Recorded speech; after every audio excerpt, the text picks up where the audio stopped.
आमचे सुनील प्रभूजी साहेब आहेत, त्यांनी मासेमारी करणारे बंदर जे आहेत त्या संदर्भात थोडी चिंता व्यक्त केली। त्यांनी विचारलं की बाबा ह्यांना आपण पैसे देत नाही, ह्या बाबतीमध्ये थोडं म्हणजे निधी देत नाही, ह्या बाबतीमध्ये त्यांनी चिंता व्यक्त केली। अध्यक्ष महोदय, आपल्या माध्यमातून मी त्यांना सांगू इच्छितो की आपल्या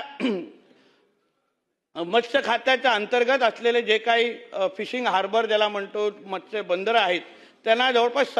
57 बंदरांना आपण आता त्यांच्यावर काम करतो आणि 240 कोटी म्हणजे